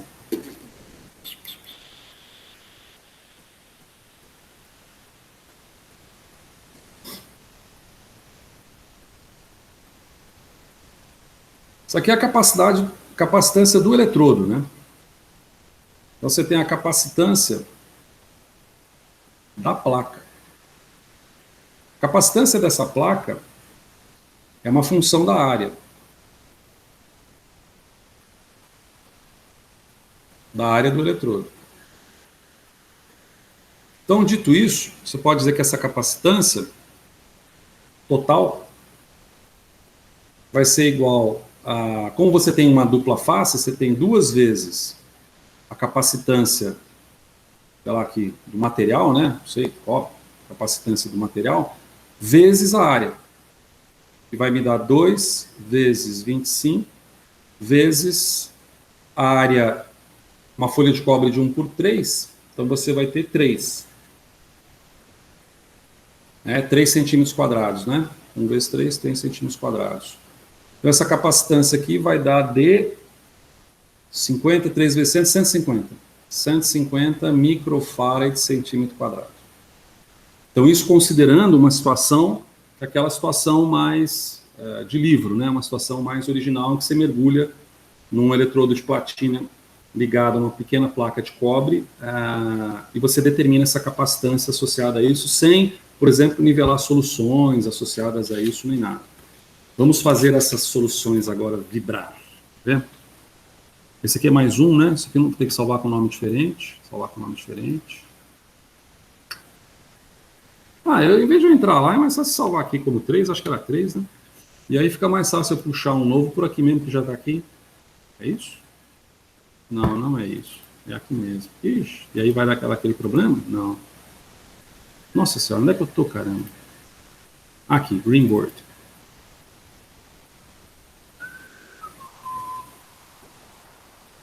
Essa aqui é a quarta? Acho que é a quarta. VC 26. 26? VC 9 do 10. É isso, VC 9 do 10. Tá, essa aqui acho que é a quarta. Desenvolver uma outra ideia. É uma ideia que está ligada a um exercício também, tá? Deixa eu ver se a ideia está ligada ao exercício mesmo. A ideia não está ligada ao exercício. Acho que a ideia está ligada ao exercício. Uma coisa um pouco mais prática. Quando a gente coloca aquela história, quando a gente colocou aquela, deixa eu deixar a lista de exercícios aqui. Quando a gente coloca aquela história do campo elétrico, e a gente definiu dessa forma, né? Assim, o campo elétrico, quer dizer, a gente definiu não, né? Eu não defino nada, né? Campo elétrico pode ser colocado como sendo a... Isso está colocado lá atrás, não tá? Campo elétrico como sendo colocado... volt, né? Naquele desenho quadrado, né? Volt pela distância, né? Não tem isso? Acho que tem. Acho que tem. Aquele desenho que a gente fez lá de placas paralelas, a gente pode associar isso uma coisa bem rápida, tá? Seria o seguinte, baseado nisso. Qual o campo elétrico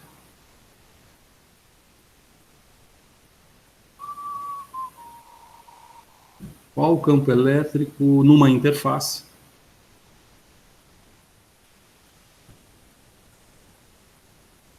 de dupla camada, de uma interface de 20 angstroms, dupla camada, tá? Dupla camada elétrica. Em que se aplica um volt de potencial.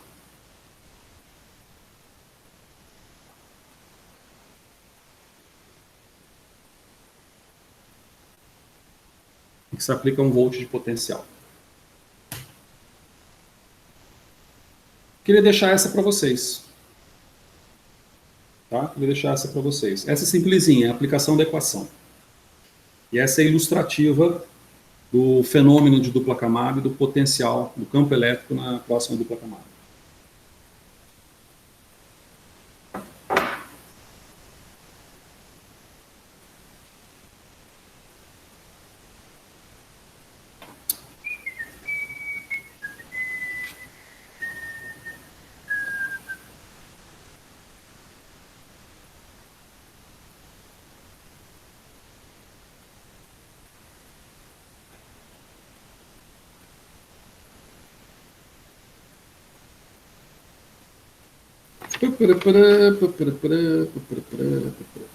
Ajudar a traduzir ele.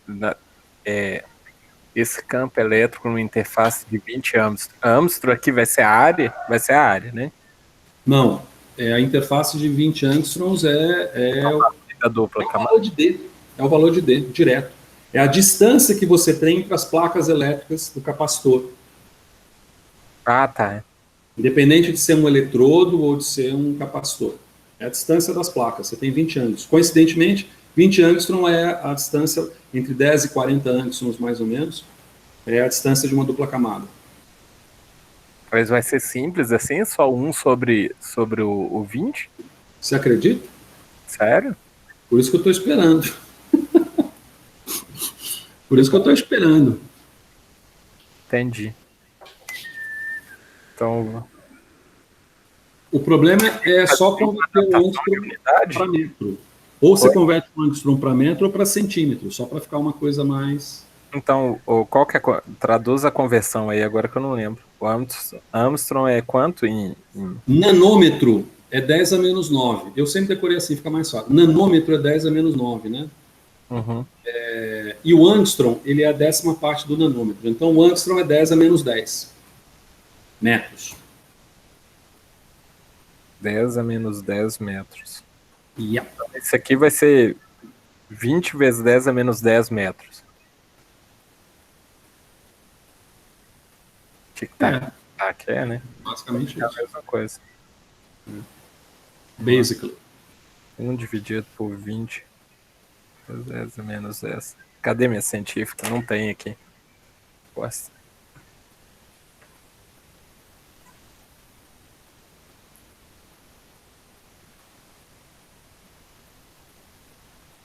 Então vocês veem assim que o campo elétrico nada mais vai ser do que 1 volt dividido por 20 vezes 10 a menos 10 se a gente passar para metro. Só fazer esse tipo de conta.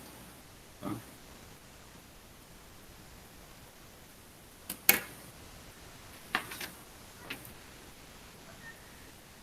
Eu tenho a científica aqui. 1 por 20 dá 0,05 vezes 10 a menos 10 a resposta. 1 dividido por... Não pode ser 10 a menos 10, porque o menos 10 está aqui no liquidificador. Nossa, de onde que eu tirei isso? Denominador. O denominador. Vai ser bem mais... Aqui Tem problema, a gente faz. Quando eu, Fabrício? Deu 500 milhões. 500 milhões? 500 milhões?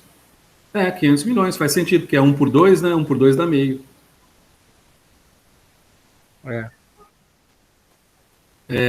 E qual que é a unidade? Volt, 500 milhões. Volt por metro, né? Então é só um exercíciozinho bem simples, mas para ilustrar por que ocorre, vamos dizer assim, por que ocorre o tunelamento na superfície do eletrodo, né? Quer dizer, com uma distância muito, muito pequena, o campo elétrico ali é extremamente elevado. Extremamente elevado. Ah lá! Nossa, deixei aberto, foi mal, desculpa. Não, que isso, é sempre bem-vindo. Essas coisas são sempre bem-vindas, pelo menos na minha visão são sempre bem-vindas. Bom, tá, aí vem uma outra coisa que eu queria colocar para vocês, que é o seguinte, tá, agora, vamos colocar assim, agora, reticências. A gente sabe pela definição que esse E aqui, então, vai ser o potencial sobre D, perfeito? Mas tem outras definições de campo elétrico, e acho que uma delas eu coloquei na prancha anterior, não coloquei? Acho que eu coloquei na prancha anterior. Uma delas é que o campo elétrico vai ser igual, acho que eu coloquei isso aqui assim, não coloquei? Densidade de carga sobre o coeficiente de permissividade. Onde a densidade de carga nada mais é do que você pegar uma carga e dividir pela área de superfície. Isso aqui se dá muito certo no vácuo. Tá? Acho que foi essa expressão que eu coloquei. Então a gente pode dizer que esse potencial, esse campo elétrico, ele pode ser definido como Q, por que não, né? Sobre A vezes esse E. Tá certo? Acho que a gente consegue fazer essa associação, por assim dizer. Só que tem um outro detalhe aqui. Os caras definem que quando você está... Esse E é é colocado dessa forma aqui. Quando você está numa situação em que envolvendo, isso aqui é no vácuo, né? Isso aqui é vácuo. Se envolvendo, não consigo falar o voo, envolvendo não sei qual que é a melhor tradução de insulator, insulador, né? Um insulador. Então você tem que imaginar alguma coisa que impeça um dielétrico, seria um dielétrico, né? Envolvendo um dielétrico na superfície do eletrodo. O que pode ser isso? Pode ser um polímero. Tem uma série de processos de polimerização de superfície de eletrodo. Alguns polímeros são polímeros como polímeros de pirrol, né, polipirrol, que permitem transferência de carga, mas não vai ser 100%, você vai ter lá uma não faradaica envolvida, como você vai ter polímeros, como é que fala? Polímeros antraquinona também, que pode permitir transferência de carga, mas você pode ter polímeros não redox. Esses polímeros não redox são polímeros inertes que vão impedir a transferência de carga. Às vezes eles são alocados ali simplesmente para um processo de fixação de alguma outra substância que é o analito que você deseja. Isso é muito comum, por exemplo, na produção de sensores, em especial de biosensores. Tá? Então, se envolvendo um dielétrico na superfície do eletrodo, essa equaçãozinha, ela vai ficar assim, esse potencial, portanto, não mais no vácuo, ele vai ser igual a carga sobre A vezes E0 vezes E, onde esse E vai ser o coeficiente de permissividade,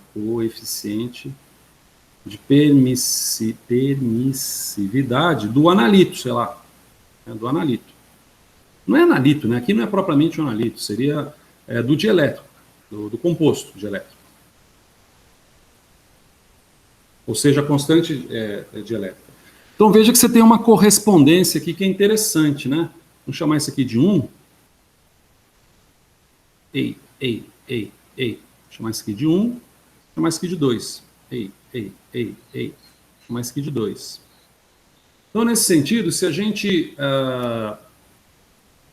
como é que é? Correspondendo, substituindo, igualando. Igualando fica melhor. Igualando 1 e 2, então eu posso dizer que o meu E vai ser igual a V sobre D, e vai ser igual a Q sobre A vezes E zerinho vezes E. Assim está lá, né? Espero que sim. E, A, Ezinho, zero. Zero é ótimo. Zero é ótimo. Então, nesse sentido, então, eu posso dizer que o meu Q pode ser descrito como sendo V vezes A vezes, vou colocar assim, vezes E0 vezes E vezes A, que vai ser sobre D, correto? Sobre D. Então essa é uma expressão que eu defino a carga, já que eu havia definido anteriormente a densidade de carga superficial. A tradução é densidade de carga superficial ou de superfície e não densidade superficial de carga. Porque, na realidade, o que interessa é a densidade de carga. Tá? Numa superfície. Então, nada mais é igual quando você pega a corrente e divide por área, você pega a carga e divide por área. Mas veja, eu vou colocar mais veja. Mas veja. A gente não tem a expressão que capacitância vai ser igual a carga sobre V? Então, se a capacitância vai ser a carga sobre V, isso é 3, né? Então, inserindo o que eu vou chamar de 3 em 4, ou seja, essa porcaria aqui não é mais, essa porcaria aqui que é o 3, e essa porcaria aqui passa a ser o 4, eu posso dizer, deixa eu baixar aqui a situação, que a minha capacitância, que aí a gente está lendo como capacitância de dupla camada, deixa eu subir aqui para você visualizar melhor, e eu também, né, porque vai que erra aqui na hora que está fazendo, vai ser igual a V vezes E0 vezes E vezes A sobre D, vezes ou sobre 1 sobre V. Corta aqui, Então eu posso dizer que a minha capacitância, vou colocar DL, tá? Double Layer, capacitância de dupla camada ou capacitância, vai ser igual coeficiente de permissividade elétrica no vácuo, pelo produto do coeficiente de permissividade dessa substância, pela área sobre a distância.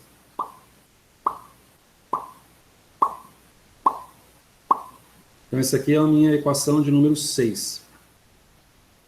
Essa equação de número 6, se você observar, além de ela estar assim, inerente aos estudos de eletroanálise, em voltametria, em espectroscopia de impedância eletroquímica, em modificações de superfície de eletrodo para determinadas parametrizações, você veja que aqui você tem duas coisas interessantíssimas. Uma é a área. Bom, a área tua não vai variar, a área do eletrodo é fixa, a não ser que haja um processo de polimerização na superfície do eletrodo. Se houver um processo de polimerização na superfície do eletrodo, aí tudo bem, aí sua área pode mudar. Ou se houver um processo ao contrário, né, de desagregação do elemento insulador que está na superfície do eletrodo, do dielétrica, e a sua área de contato do eletrodo vai mudar. Mas se a gente pensar no modo mais simples, em que essa área é fixa, o seu insulador está ali fixo, não vai se alterar, esse parâmetro não vai mudar.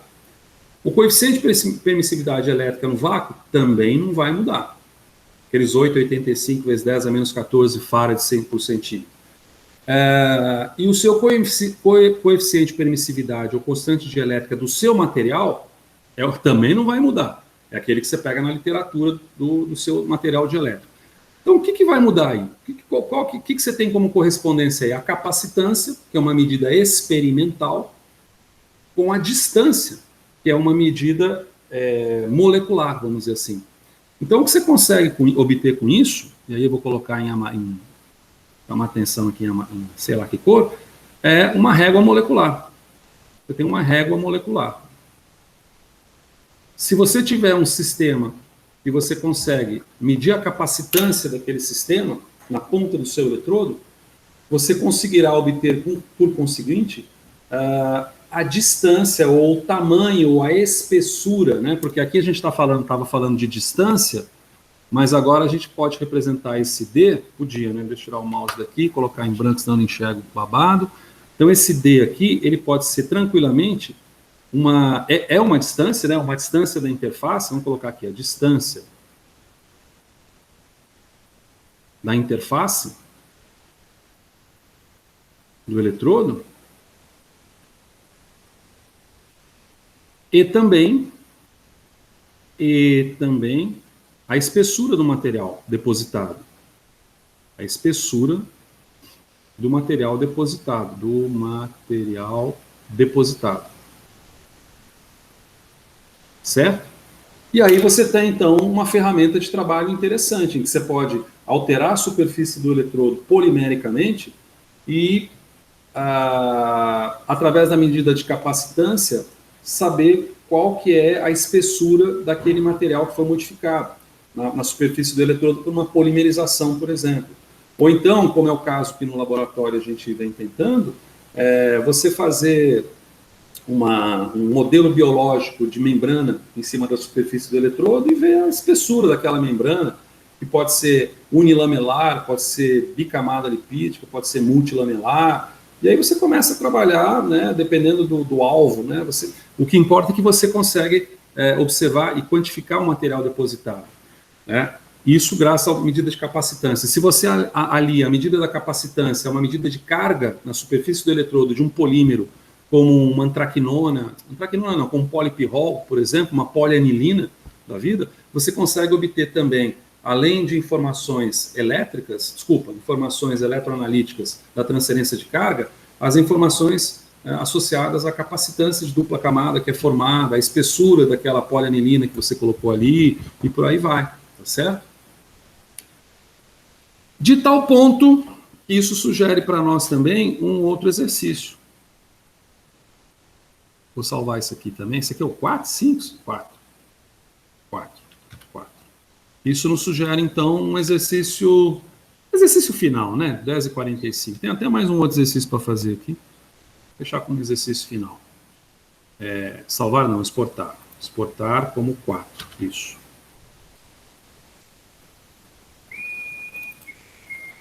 De novo.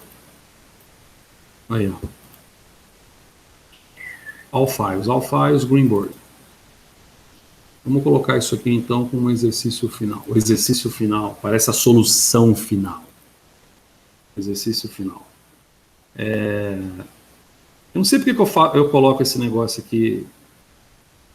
Olha, 26 de novo. 9 de outubro. Não sei porque eu coloco desse jeito aqui. E esse deve ser o quinto, né? Então, vamos colocar o outro numérico aqui, ó.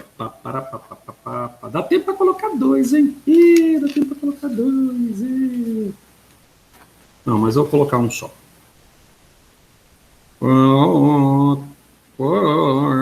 Qual a espessura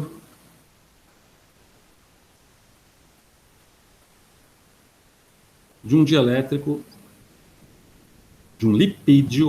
Vou colocar lipídio. Qual a espessura de um lipídio? Então, já vou colocar aqui que nesse lipídio, o E é igual a 2,05. O coeficiente de permissividade é igual a 2,05. Acho que vai derrubar o muro da minha casa aqui. Tá? Qual a espessura de um lipídio depositado sobre a superfície do eletrodo?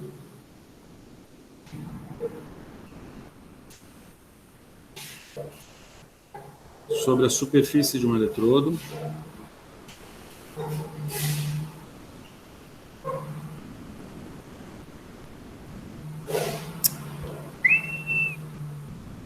Vamos facilitar a vida, né? 1 centímetro quadrado de área fica melhor, né? 1 centímetro quadrado de área.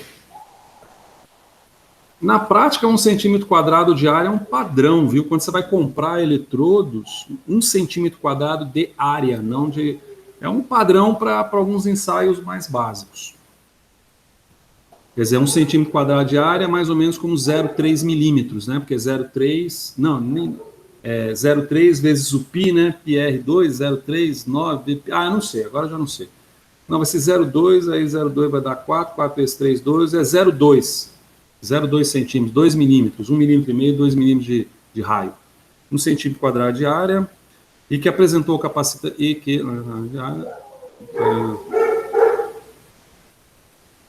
que apresentou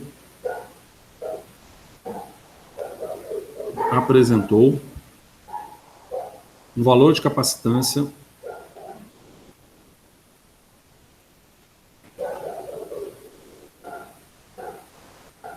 da capacitância de meio microfarad centímetro quadrado. Então a gente vai considerar aqui que o coeficiente de permissividade elétrica no vácuo vai ser igual a 8,85 vezes 10 a menos 14 farad centímetro menos 1. Apesar de parecer que eu decorei esse negócio aqui, vai passar 3 horas, já não vou saber esses números todos. Tá? Muito bem. Manda ver aí para a gente saber qual que é a espessura desse lipídio. Podia trocar essa palavra lipídio. Na realidade, não é lipídio, sabe? Esse 2,05 não é lipídio. Eu vou até trocar esse negócio aqui. Isso aqui é um valor da literatura que não é propriamente para lipídio, é um valor para hidrocarbonetos. É porque alguns... Na verdade, hidrocarboneto tem vários, né? Mas é um valor lá para um material hidrocarboneto, do qual o lipídio é uma subclasse, vamos dizer assim, né? Subclasse biológica de hidrocarboneto.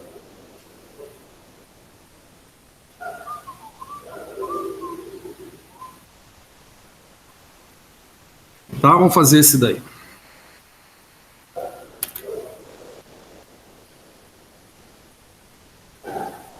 Se fosse lipídio, a gente podia lembrar da Natália agora, fazendo a imobilização. A Lala quer dar a resposta. Aposto que ela sabe. São chamados os meninos das estrelas, né? Tá aqui no caderno aqui fazendo a resposta, tá tranquilo.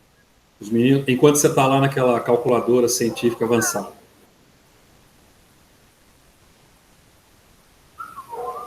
Cara, eu vou fazer essa também, porque essa aqui eu não fiz, e vai que eu botei os números malucos.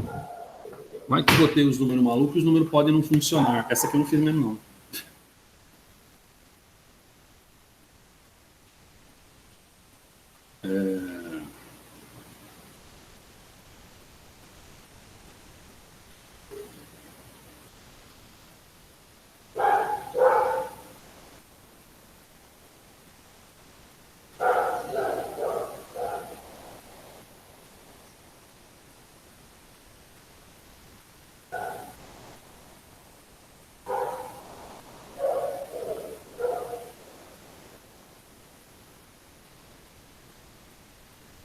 Achei o valor aqui.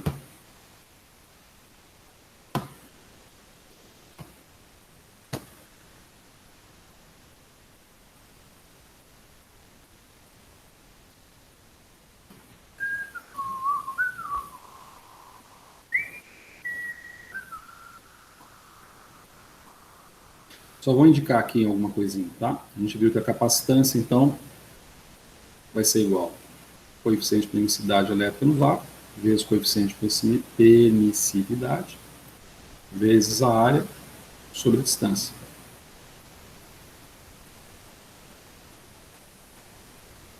Opa, peraí, 10 a menos 7, isso aqui vai dar 10 a menos 7, isso aqui é centímetro, isso aqui não é, isso aqui é 10 a menos 7, isso aqui está com 1 vezes 10 a 2 menos.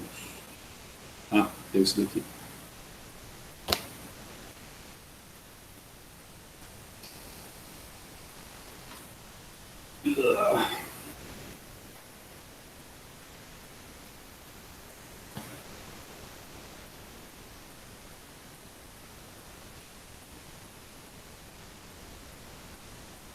E a ampulheta hídrica está terminando.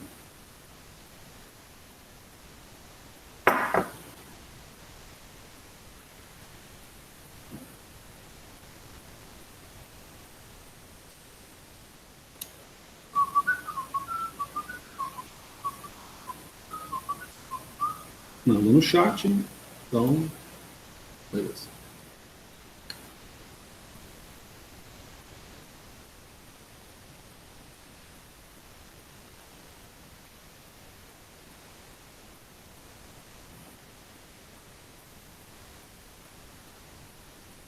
Pode deixar em centímetros, pode passar para metros, você sabe. Pode passar para uma unidade diferente também. Aqui deu 3,61 vezes 10 a menos 7, acho que centímetros. 3,60 Vezes 10 a menos 7.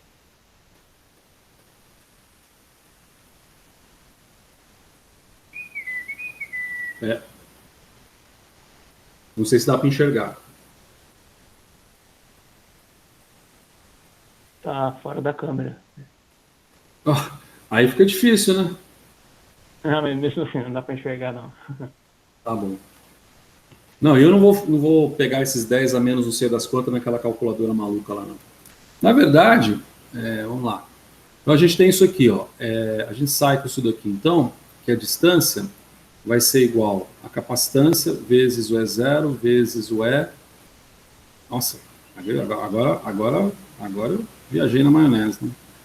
Vai ser igual a E0 vezes E vezes A sobre C. Certo? Então a gente tem, deixa eu ir para cá. A gente tem aqui que esse D vai ser igual a 8,85 vezes 10 a menos 14 vezes 2,05 vezes 1 sobre a capacitância de 0,5. Então isso daqui eu obtive 3,62, 3,63, que vai dar, que bate com o que você obteve, Fabrício. 3,63 vezes 10 a menos 7, como a unidade é centímetro, é centímetro. Mas a gente sabe que se a gente quiser transformar isso aqui em nanômetro, você multiplica por 10 a 7. Isso aqui vai representar 3,63 nanômetros de espessura daquele material depositado na superfície. Então, é bem interessante esse tipo de coisa, porque você vê isso publicado na literatura, quer dizer, a capacidade de utilizar a eletroanálise como uma ferramenta, uma régua molecular. Assim como você tem na fluorescência uma régua molecular também, que é a chamada ressonância de energia de Foster. Você utiliza o equipamento de fluorimetria para determinar a distância entre um doador e aceptor de fótons ali na estrutura. Tá? E é interessante também porque isso aqui está muito próximo de um valor, e foi sem querer, não foi de propósito não, acabei fazendo sem querer, mas acabou chegando muito próximo de um valor, que é o chamado recíproco da capa de capa de Debye. Isso aqui é chamada capa de Debye. Capa de Debye, da teoria de Debye-Heckel. Tá? Essa capa de Debye, ela está bastante associada ao fenômeno de potencial zeta. Tá? E assim, eu não me arrisco, porque eu não estudei, não me preparei para falar sobre potencial zeta, mas realmente você tem uma distância aqui que você mede, você tem um potencial que é medido na superfície de um eletrodo. O potencial zeta ele mede, é uma espécie de medida de mobilidade eletroforética, né? Uma espécie de medida de mobilidade eletroforética, que pega conjuntamente aquele íon que está hidratado e que está associado com contraíons. E considera, isso aqui não é uma margarida, isso aqui considera-se como uma unidade móvel. Isso aqui é uma unidade móvel no sistema de medida. E a ideia do potencial zeta é você calcular o que se chama de um potencial de carga de superfície, de um analito. Portanto, a gente está envolvendo ali não somente o analito, mas a água que está sendo usada pelo sistema, que normalmente é o veículo, o único veículo, não é o único, mas o veículo principal que você utiliza, ou algum contraíon, uma solução de cloreto de sódio, por exemplo, que você coloca nessa. Esse valor de capa é um valor meio doidão, mas o recíproco dele é uma distância. O recíproco dele é uma distância que é definida mais ou menos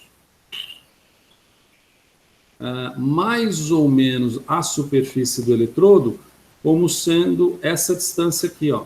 Esse aqui que seria 1 sobre a capa de Debye, e que representa algo em torno de 3, acho que é 2 ou 3 nanômetros, se não me engano, tá certo? E o que se chama de potencial zeta, ele é representado por essa... Eu não sei fazer um zeta, mas acho que é alguma coisa mais ou menos assim. Esse potencial zeta é medido exatamente, não é bem exatamente, mas ele é medido aqui. É o potencial que é medido entre o eletrodo e essa camada externa de Helmholtz, tá? Associada à hidratação, reorientação e tudo aquilo que a gente conversou. Tá certo? 10h59, moçada. E aí? Esse é o quinto? Esse é o quinto. Quinto. Então, seguinte, conforme nós havíamos conversado, quinto, nós não vamos dar atividade, tá? Porque a atividade seria gerada numa segunda-feira da vida, por exemplo, né? Para depois você fazer ao longo da semana, falar, quer saber? Vamos relaxar, né? Então, eu não vou dar atividade nenhuma, mas eu vou liberar o próximo assunto, que é o assunto chamado de eletrodos íons seletivos, nos quais você pode dar uma observada lá nas videoaulas, ou dar uma observada nas luzes, que diz respeito a eletrodos que fazem determinações por potenciometria, que é coisa que na química se vê fácil isso em titulação redox, titulação ácido básica, em que o próprio pHmetro, que você utiliza um eletrodo para medida de potencial, tá certo? Aliás, a gente faz umas coisas meio doidas, mas tudo bem, né? A gente agita para poder medir o potencial, né? Tudo bem, né? Esse é outro assunto, né? Mas você quer medir bem o pH, você deixa a solução sobre agitação constante, né? Do ponto de vista dos conceitos eletroanalíticos, o potencial tem que ser medido com a solução quiescente, mas isso é um outro capítulo, tá certo? Envolve os potenciais de junção e tal. Então, a gente libera vocês, tá bom, da atividade, mas se quiserem dar uma observada, o material já vai ser liberado aí segunda-feira, eu acho. Mas a gente retorna depois da semana do saco cheio para pegar colometria, cronoamperometria na sequência, polarografia, voltametria, impedância, balança de quartzo, alguma coisa parecida com isso também? Certo, manos e manas? Show, Zé. Abraço, viu? Então, beleza. Abraço para vocês também. Nos falamos por aí. Então, eu vou encerrar neste momento a gravazione. Interromper a gravazione.